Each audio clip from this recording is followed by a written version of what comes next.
दोस्तों नमस्कार। 2024 का चुनाव देख लीजिए, क्योंकि 2029 का चुनाव ऐसा बिल्कुल नहीं होगा जो 2024 तक आप देख पाएंगे। क्योंकि 2029 आते आते इस देश के भीतर का जो संसदीय राजनीतिक व्यवस्था है उसको पूरे तरीके से बदला जा चुका होगा।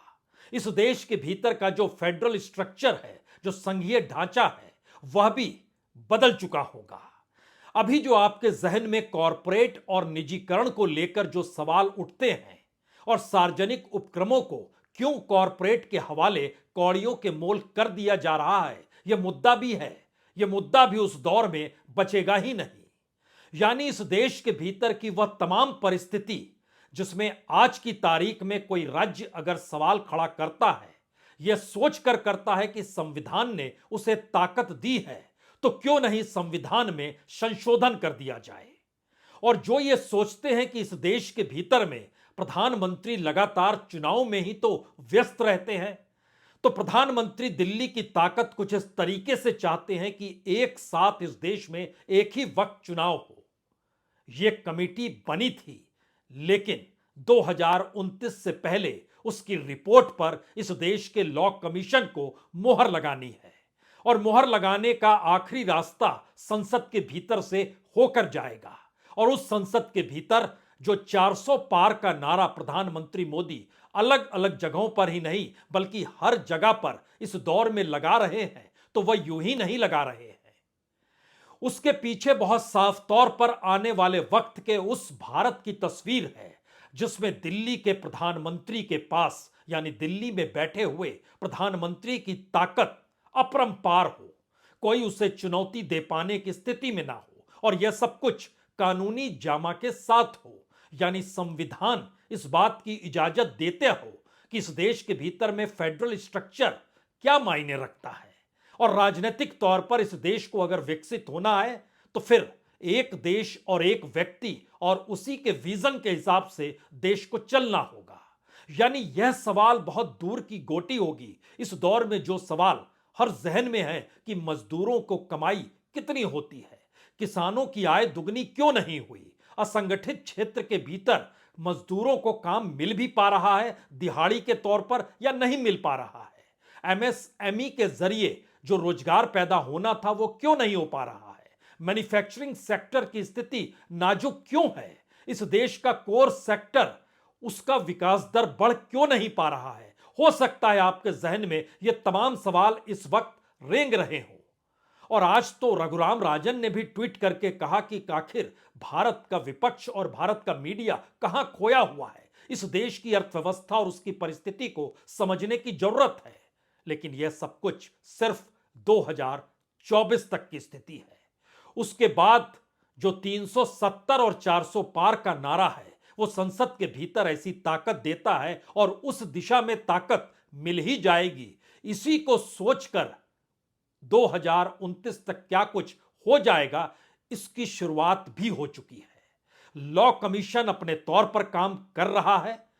और दूसरी तरफ जो फेडरल स्ट्रक्चर है उसमें पहली बार जो माइनिंग का क्षेत्र है, यानी जो माइन और मिनरल है, वह राज्यों को रॉयल्टी नहीं मिलनी चाहिए, इस दिशा में कदम बढ़ने लगे हैं। और उस दिशा में बकायदा सुप्रीम कोर्ट में जाकर अटॉर्नी जनरल यह कहने से नहीं कतरा रहे हैं, और एक दो नहीं बल्कि चीफ जस्टिस समेत 8 जजेस की बेंच बैठी हुई है, और अटॉर्नी जनरल बता रहे हैं कि दरअसल कॉन्स्टिट्यूशन में क्या क्या अमेंडमेंट होंगे, करने चाहिए, और क्यों जरूरी है इस देश के भीतर में सेंटर के रेवेन्यू को बढ़ाना, और खास तौर से मिनरल और माइनिंग उसकी जो रॉयल्टी राज्यों को मिलती थी वो नहीं मिलनी चाहिए। यह कोई आसान चीज है नहीं, लेकिन हमें लगता है कि आज एक एक करके इन परिस्थिति को खोला जाए। उससे पहले प्रधानमंत्री जिस नारे को घूम घूम कर हर रैली में लगा रहे हैं, 400 पार का नारा, एक क्षण के लिए सुन तो लीजिए। मैं अभी आ रहा था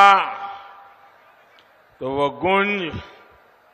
यहां पर भी सुनाई देती है, और वो गूंज है अब की बार 400 पार। ये 400 पार का नारा ऐसे ही नहीं लग रहा है। ये तभी लग रहा है जब मोदी की गारंटी पर देश भरोसा कर रहा है।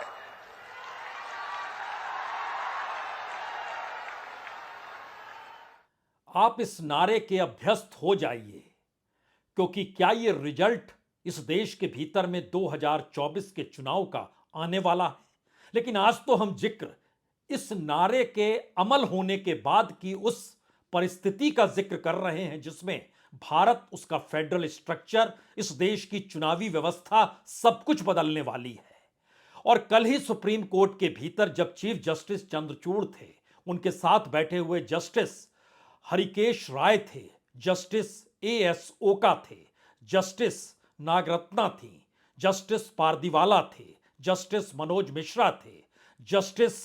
उज्जवल भुयान थे और जस्टिस अगस्त सिंह मसी थे। सभी बैठे थे और अटॉर्नी जनरल ने बहुत साफ तौर पर इस देश के भीतर खादान और मिनरल का जो सवाल उठाया, तो सुप्रीम कोर्ट को यह कहना पड़ा, क्या राजस्व बढ़ाने के लिए राज्यों की जो गुंजाइश होती है उसको कम कर देना समझदारी होगी? पता नहीं सरकार किस मंशा के साथ चल रही है, जहां पर वह सिर्फ खेती पर नहीं बल्कि अब खादानों को भी अपने हाथ में लेना चाहती है। और राज्य जो अभी तक महत्वपूर्ण होते थे, जैसे छत्तीसगढ़ के भीतर भूपेश बघेल जब मुख्यमंत्री थे तो चुनाव में घूम घूम कर कह रहे थे कि अगर मैं हट गया तो अडानी यहां पर आ जाएंगे।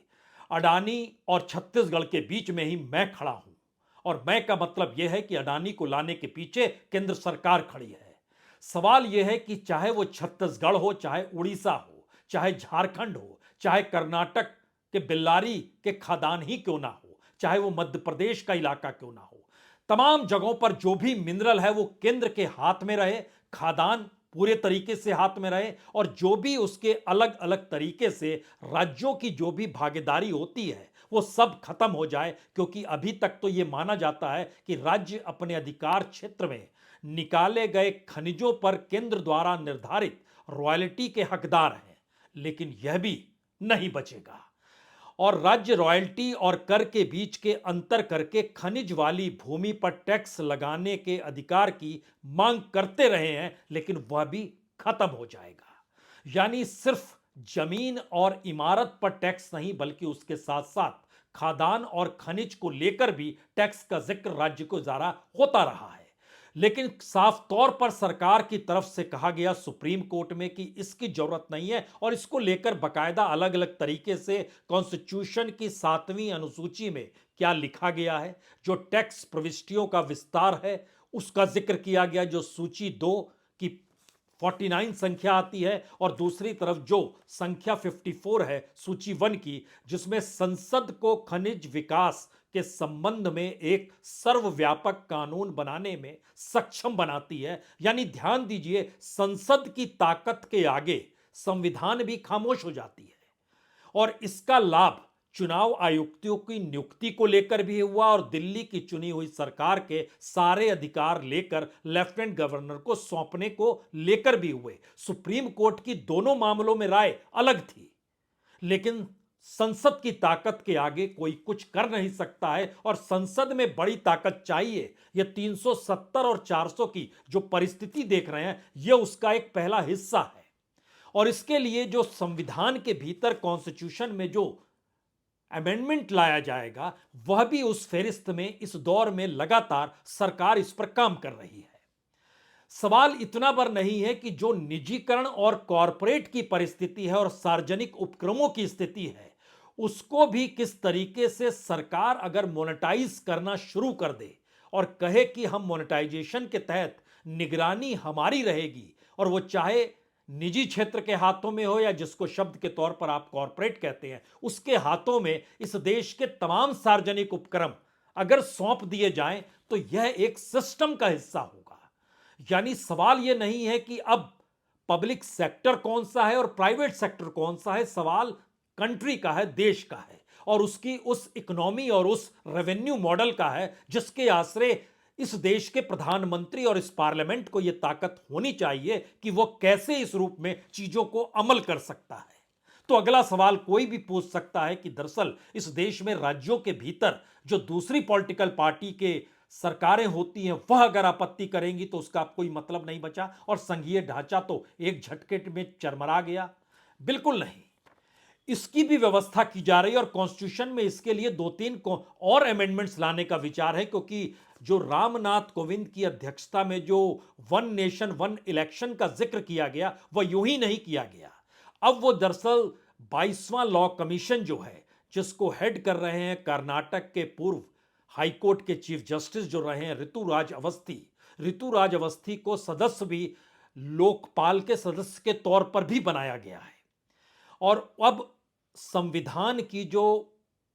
15th पार्ट है, XV पार्ट जो है, उसको जब जिक्र कीजिएगा तो उसमें इलेक्शन का जिक्र है, उसमें चुनाव आयोग की भूमिका का जिक्र है, लेकिन अब उसमें एक नए चैप्टर को शामिल करने का जिक्र है कि XVA यानी 15A, और इसमें जो लोकसभा चुनाव हैं, विधानसभा चुनाव हैं, म्युनिसिपैलिटी के चुनाव हैं और पंचायत के चुनाव हैं, सभी चुनाव एक साथ हो जाएं।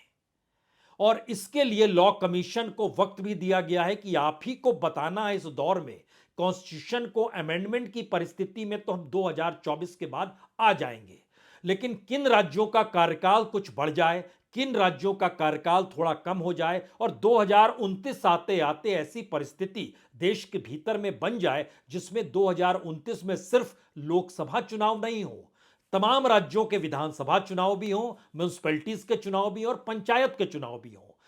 हालांकि उसमें एक मुश्किल यह निकल कर आई कि यह दरअसल भारत जब आजाद हुआ और उसके बाद जब पार्लियामेंट्री डेमोक्रेसी आ गई तो उस समय तो सभी राज्यों के साथ हो रहे थे, लेकिन उसमें आड़े आ गया, कुछ राज्यों में राष्ट्रपति शासन का लगना हो गया, कुछ सरकारें अविश्वास प्रस्ताव के तहत गिर गई, तो फिर वह परिस्थिति बदलने लगी। तो पहली बार कॉन्स्टिट्यूशन में उसको लेकर भी अमेंडमेंट का जिक्र है, जो दूसरा संवैधानिक संशोधन इसी बात को लेकर है कि आखिर किस तरीके से अविश्वास प्रस्ताव हो, नो कॉन्फिडेंस मोशन या त्रिशंकु विधानसभा की भी स्थिति हो, तो उसको भी कैसे इस तरीके से व्यवस्थित किया जा सके कि इस देश के भीतर में अब चुनाव एक साथ ही होने चाहिए और यह सब कुछ 2029 तक हो जाना है। और इसके साथ साथ एक बड़ा अमेंडमेंट इस देश के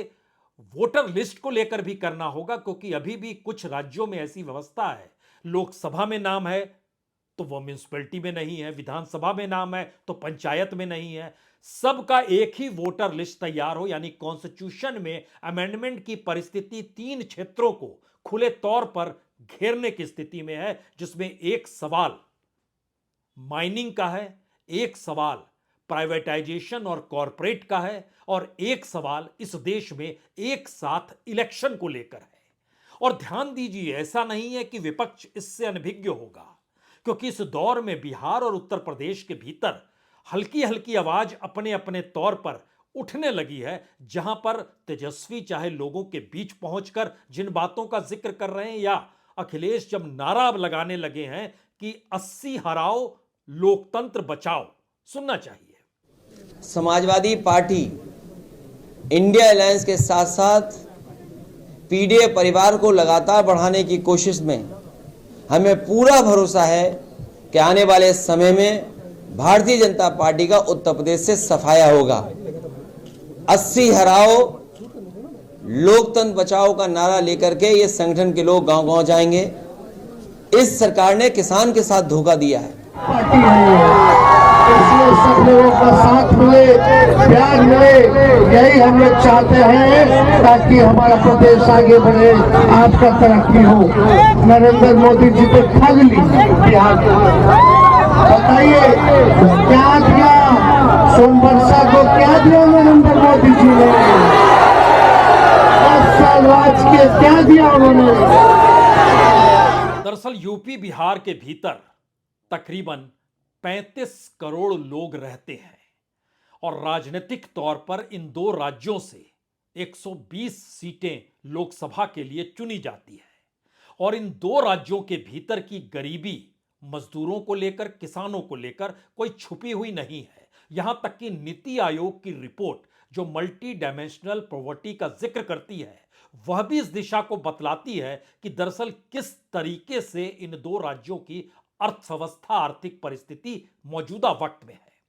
ऐसे में यह सवाल कोई भी उठा सकता है, तो क्या एक ऐसा सिस्टम बनाया जा रहा है जिस सिस्टम के आश्रय जो प्रधानमंत्री एक बड़ी लकीर खींचते हैं और उस पर चकाचौंध के अलग अलग ऐसे ऐसे दिए लगाते हैं कि वह छोटे छोटे मुद्दे इस देश के दिहाड़ी मजदूरों से जुड़े हों, कोई नहीं पूछता है, छोटे व्यापारियों से जुड़ा हो, कोई नहीं पूछता है, इस देश के किसानों से जुड़ा हो, कोई नहीं पूछता है, यहां तक कि आईटी प्रोफेशनल्स हों, छोटे बड़े इंडस्ट्रियलिस्ट हों, जो अनऑर्गेनाइज सेक्टर, जो असंगठित क्षेत्र की बड़ी तादाद में तकरीबन 45 करोड़ से ज्यादा मजदूर हैं, उनको सामाजिक सुरक्षा तक नहीं मिल पाती है और हम विकसित होने की दिशा में बेचैनी दिखाने लगे हैं क्योंकि 400 पार का नारा लग रहा है। अर्थव्यवस्था के इस खांचे में हमारी जीडीपी एक तिमाही में अगर 8% पार दिखाने लगे और दुनिया के भीतर यह बात आने लगे कि क्या भारत के भीतर का असंगठित क्षेत्र जो है उसका कोई डाटा मौजूद है,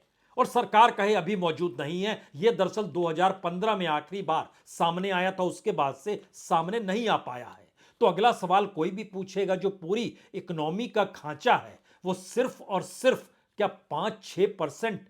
लोगों के इर्द गिर्द घुमड़ रहा है और उसी के जरिए पूरा विकास दर है। क्योंकि इसी दौर में जब हम इकोनॉमी के पूरे खांचे को सुनते हैं प्रधानमंत्री के भाषणों के जरिए, तो उसमें एक सच देखिए कि मान लीजिए जनवरी के महीने को ही देखिए तो जो कोर सेक्टर है भारत के भीतर का, वो रिफाइनरी प्रोडक्ट का होगा, वो फर्टिलाइजर का होगा, वो स्टील का होगा, वो सीमेंट का होगा, इलेक्ट्रिसिटी का होगा, कोल का होगा, ऑयल का होगा, नेचुरल गैस का होगा, जो 15 महीने में सबसे न्यूनतम में क्यों है। जनवरी 2023 में इसकी जो विकास दर थी वो 9.7% थी, इस बार जनवरी में यह घट के 3.6% पे आ गया है, उससे पहले भी वो 4.9% था। सवाल सबसे बड़ा ये आ चला है कि अगर इस दौर में भारत की इकोनॉमी इतनी मजबूत है तो भारत के भीतर रहने वाले लोगों की परिस्थितियां नाजुक क्यों हैं।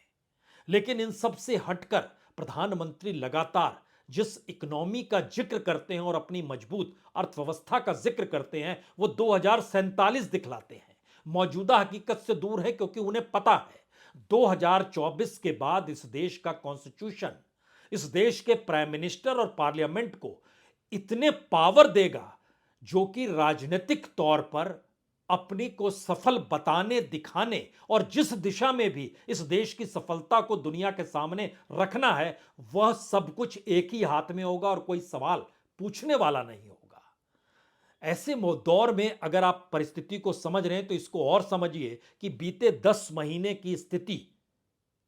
जो कि अप्रैल से जनवरी तक की रही, उसमें जो वित्तीय घाटा था वह 11 लाख करोड़ के पार हो चला है, वो लगातार बढ़ रहा है। लेकिन ऐसे मौके पर भी प्रधानमंत्री जब आज ही भाषण दे रहे थे तो क्या कह रहे थे? साथियों, हमें 2047 से पहले अपने देश को विकसित बनाना है। आज भारत दुनिया की सबसे तेजी से आगे बढ़ती अर्थव्यवस्था वाले देशों में है। आपने देखा होगा कल ही अर्थव्यवस्था के जो आंकड़े आए हैं वो बहुत ही उत्साह भरने वाले हैं। भारत ने सारे अनुमानों से और बेहतर प्रदर्शन करते हुए अक्टूबर से दिसंबर के क्वार्टर में 8.4% 8.4% की विकास दर हासिल करके दिखाई है। अब कोई ऐसी परिस्थिति नहीं है जिसमें इस देश की इकोनॉमी वाकई जो प्रधानमंत्री कह रहे हैं वह उसी रूप में मौजूद है, क्योंकि अलग अलग सेक्टर को भी अगर आप एनालिसिस कीजिएगा, चाहे वो मैन्युफैक्चरिंग सेक्टर हो, चाहे कंस्ट्रक्शन का क्षेत्र हो, चाहे फाइनेंशियल या रियल एस्टेट का क्षेत्र हो, चाहे ट्रेड, होटल, ट्रांसपोर्ट का जिक्र हो, और यहां तक कि